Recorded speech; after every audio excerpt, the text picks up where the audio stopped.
Alguma vez você já se sentiu rejeitado, condenado e sem direito a se aproximar de Jesus?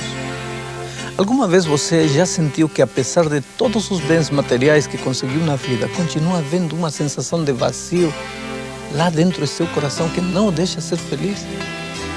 Então sua vida tem muito a ver com a história desta manhã.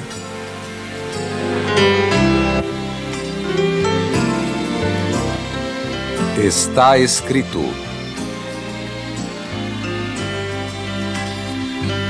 Com Alejandro Bullion, apresentando Cristo vivo como resposta às suas necessidades mais profundas. Hoje, da culpa ao perdão. O texto bíblico para a mensagem de hoje está no Evangelho de São Lucas, capítulo 19, versos 1 ao 5. Vejamos o que está escrito. E tendo Jesus entrado em Jericó, ia passando, e eis que havia ali um varão chamado Zaqueu. E era este um chefe dos publicanos, e era rico. E procurava ver quem era Jesus, e não podia por causa da multidão, pois era de pequena estatura. E correndo adiante subiu a uma figueira brava para o ver, porque havia de passar por ali.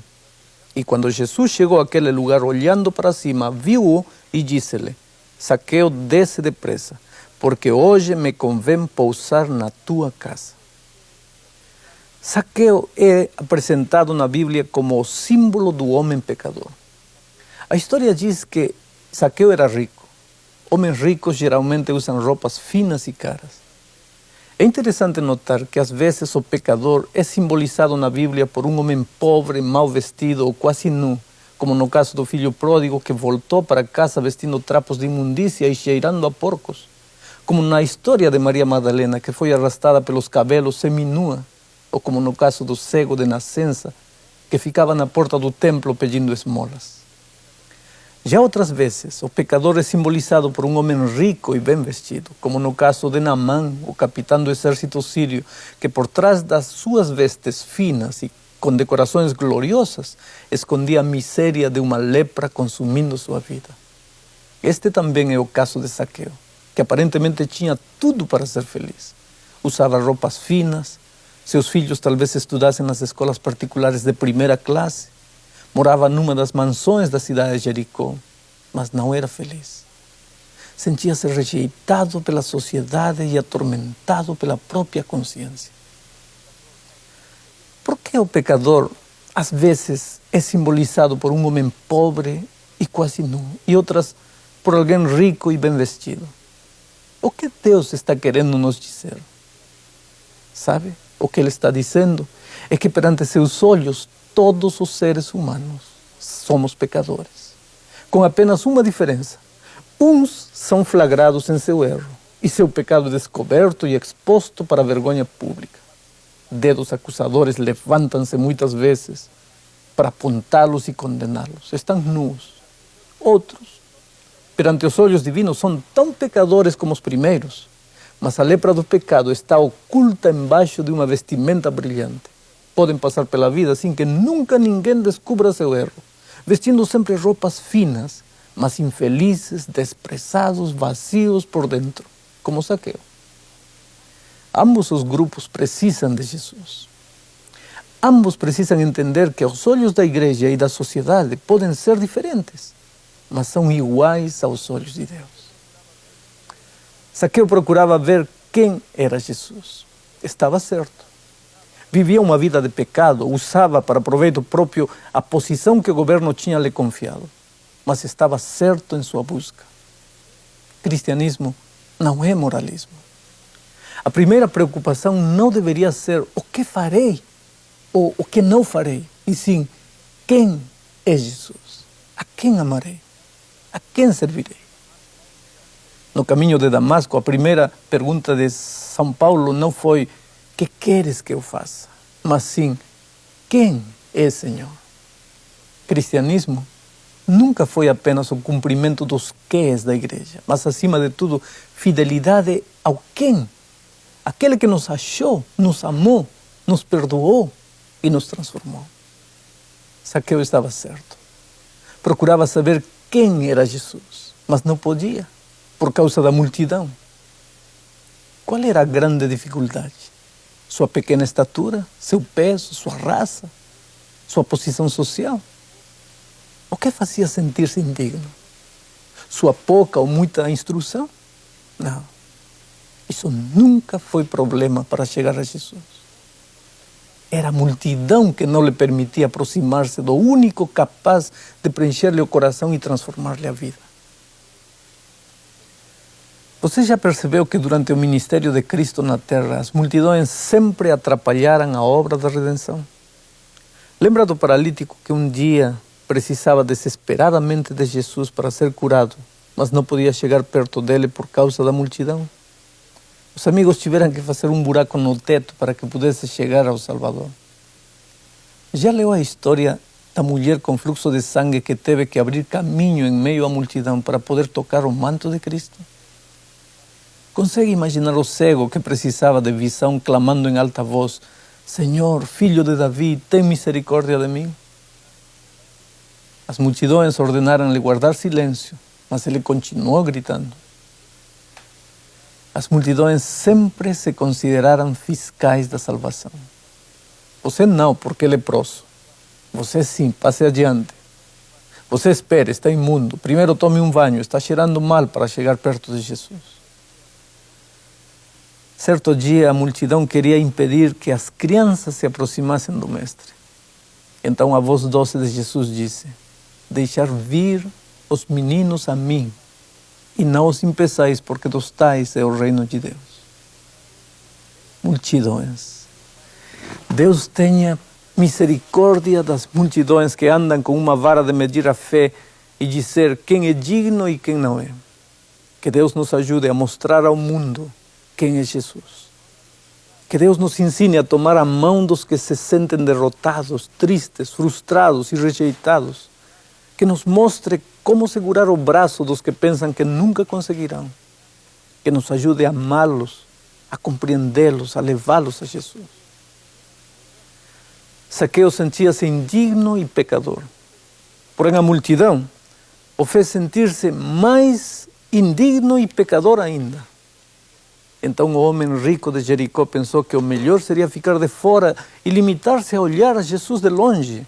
E aí caiu no erro de muitos hoje, que pensam que cristianismo é seguir a Jesus de longe.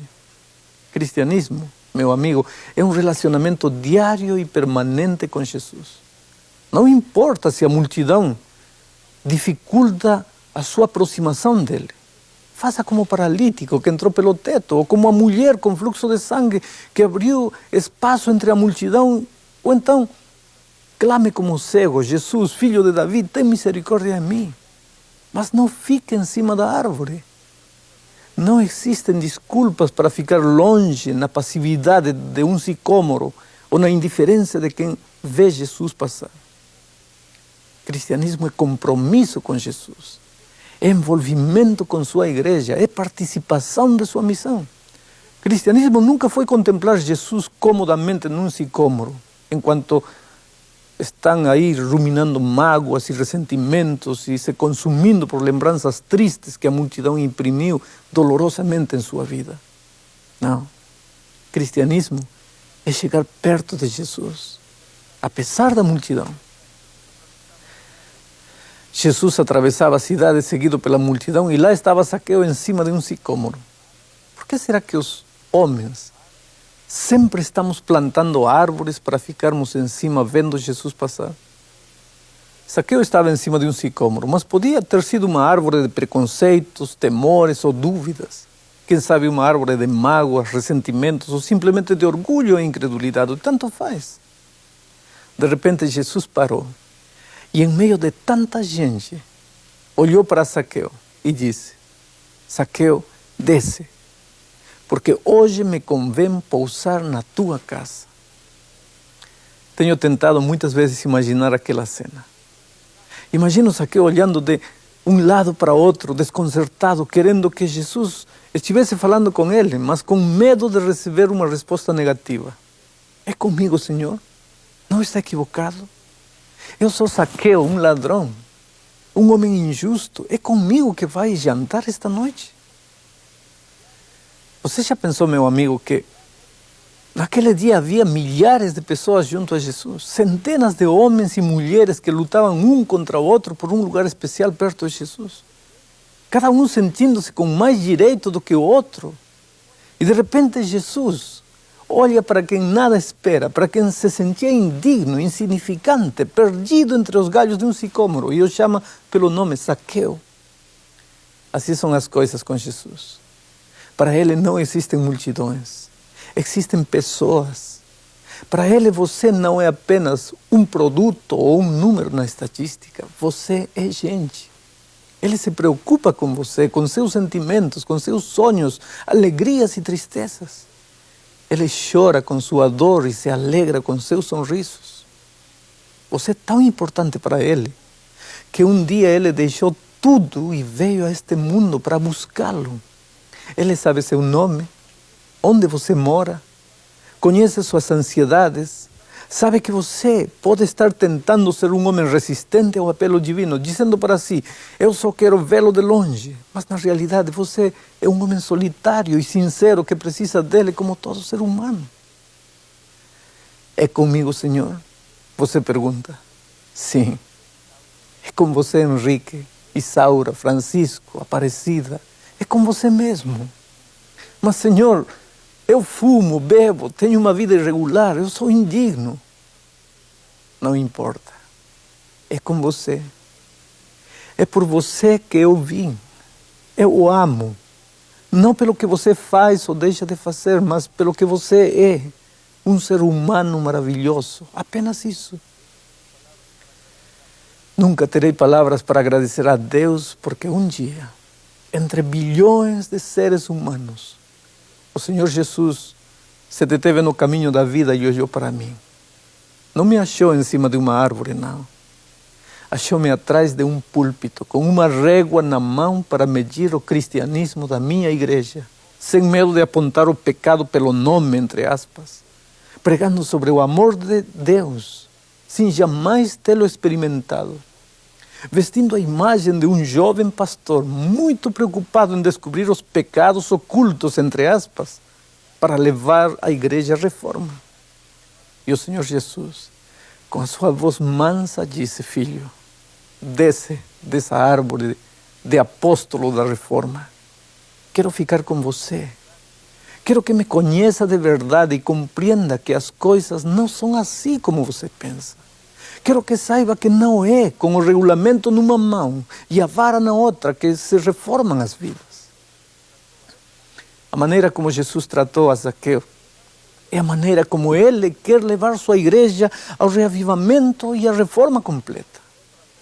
Veja que Jesus não olhou para Zaqueu e disse, Zaqueu, você é um ladrão, o que você faz é uma vergonha, estou disposto a lhe dar o privilégio de me hospedar em sua casa, mas antes quero que você confesse publicamente que é ladrão e que devolva o dinheiro que roubou dos outros. Eu imagino que era isso que a multidão esperava, mas Jesus não fez nada disso. Havia algo de maravilhoso com ele. Os pecadores se sentiam amados na sua presença. Quer dizer que ele apoiava a vida errada dos homens? Não. Claro que não. A conduta deles era que mudava. Mas ele nunca os fazia sentir mais pecadores do que já eram. Não precisava agredi-los para inspirar neles o desejo de mudança de vida. E agora vejamos a atitude de Zaqueu. O que foi que ele fez? Será que ele desceu do sicômoro e disse para Jesus, obrigado, Senhor, por lembrar-te de mim. Eu nunca poderei agradecer-te pelo fato de olhares para mim em meio de tanta gente.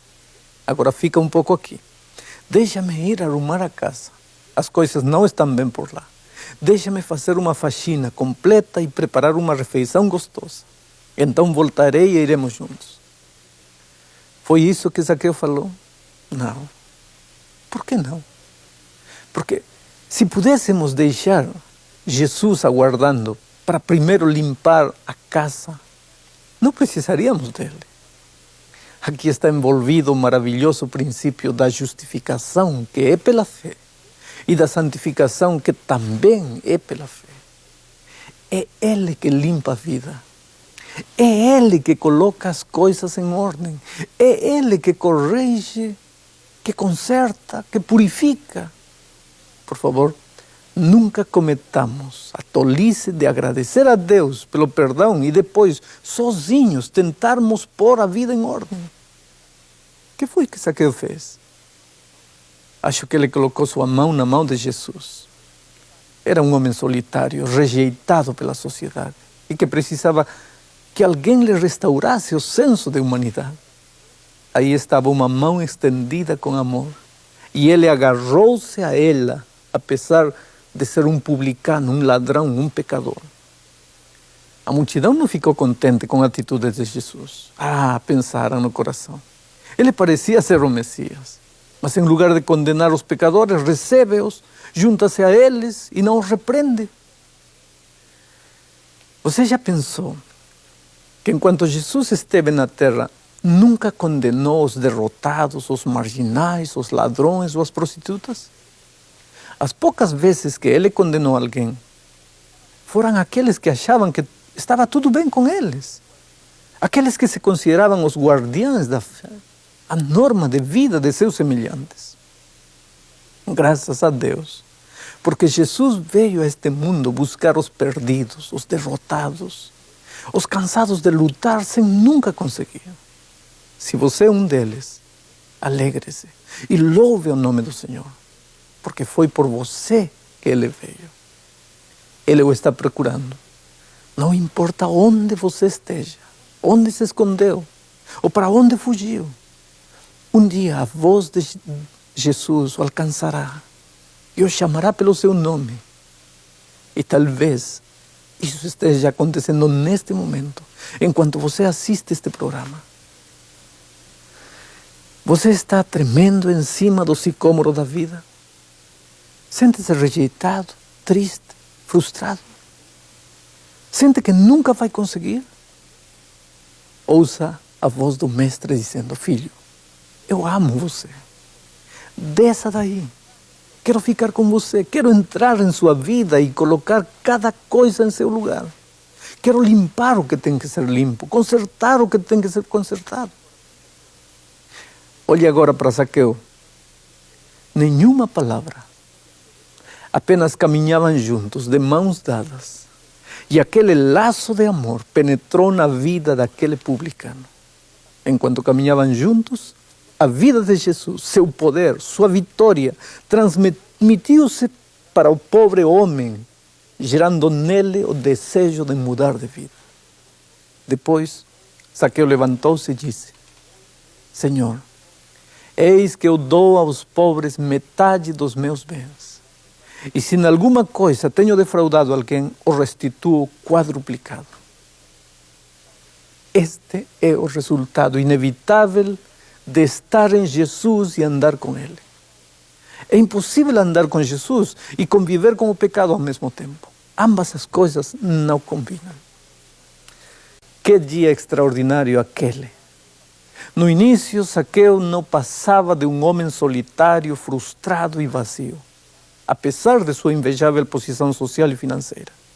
No fim do dia, era um homem feliz, completo, transformado em Cristo. Zaqueu conhecia os dois lados da vida, o desespero e a esperança, o vazio e a plenitude, a tristeza e a alegria, a condenação e o perdão, a derrota e a vitória. Certamente, Zaqueu podia dizer: Jesus, Tu és a minha vida. Pode você também falar o mesmo para Jesus?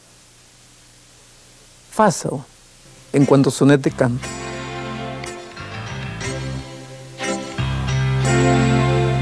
Jesus, Tu és a minha vida. Jesus, Tu és o meu cantar. Tu és a estrada mais bonita por onde eu devo caminhar. Jesus, Tu és a primavera que faz a vida florescer. Tu és a chama da alegria que faz brilhar todo o meu ser.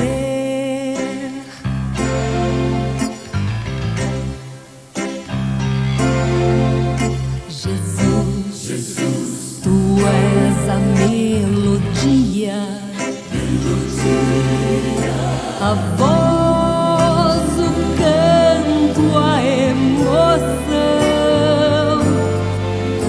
Tu és a força que me inspira a dar louvor na provação.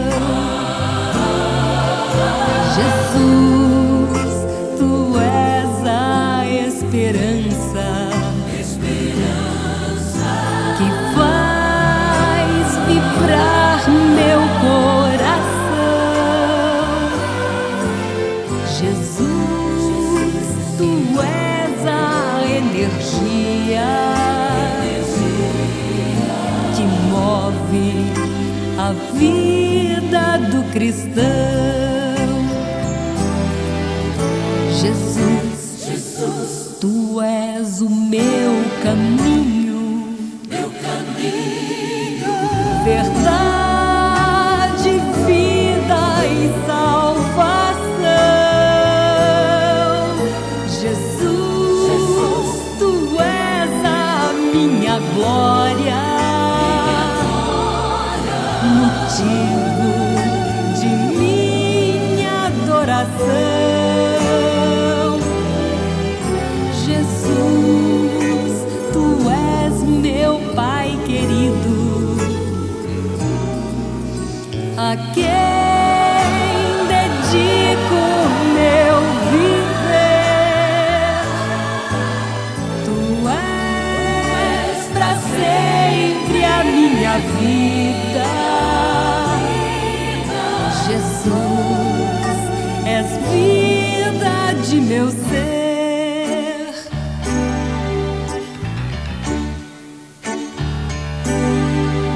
Jesus, tu és a minha vida.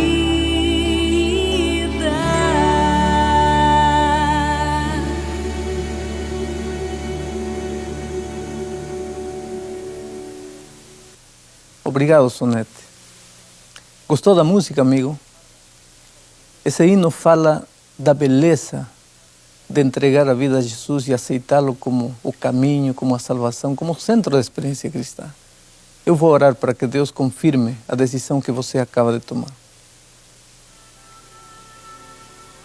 Senhor, muito obrigado.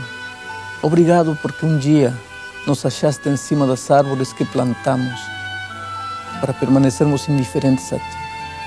Obrigado, porque neste momento milhares de pessoas estão ouvindo Tua voz chamando pessoalmente e estão respondendo ao Teu chamado. Abençoa cada uma delas onde estiverem. Em nome de Jesus. Amém.